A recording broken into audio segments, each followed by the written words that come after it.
Good morning friends. সকালবেলায় ঘুম থেকে উঠেছি 6টায়, কিন্তু বেরাইনি, প্রচণ্ড ঠান্ডা বাইরে।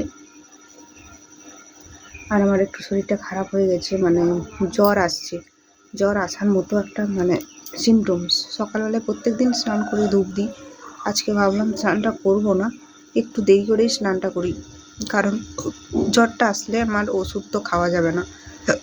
আর প্রচণ্ড শরীরটা টায়ার্ড লাগছে। একটু লেবু শরবত খেলাম, এই যে গ্লাস সাইজে বসে। ভাবলাম এই বেডশিটটা একটু কেচে নেব, কিন্তু একদম রোদ দেয়নি আজকে। আর ওয়েদারটা খুব বাজে চলছে, জানো তো, কখনো ঠান্ডা কখনো গরম। এখন ভাবছি একটু চা দিয়ে মুড়ি টুড়ি খাবো, আর তারপরে যা হবে হবে, স্নান করে একবারে ভাত খেয়ে নেব। তো তোমরা একটু পাশে থেকো।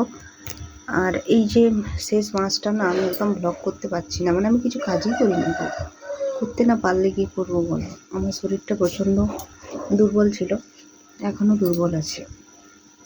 তো নিজের শরীরটাকে ঠিক করি, তারপর অবশ্যই ব্লগ ভিডিও ভালো করে বানাবো। তো ভয়েস এইভাবেই দিচ্ছি, আমি জানি ভিডিও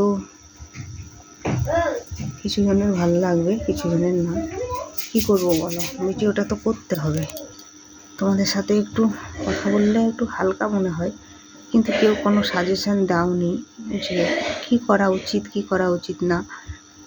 আমার মনে হয় তোমাদের একটু বললে আমার সুবিধা হতো।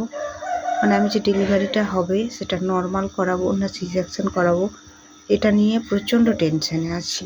কোনটা ভালো হবে আমার জন্য কিছু বুঝতে পারছি না, জানো তো।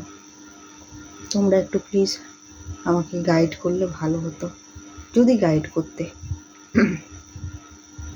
তো চলো আজকের মতো এখানে, কালকে আবার তোমাদের সাথে দেখা হবে। শরীরটা একদম ভালো নেই, শরীরটা ভালো হলে তোমাদের সাথে ভালো করে আমি ভিডিও করবো।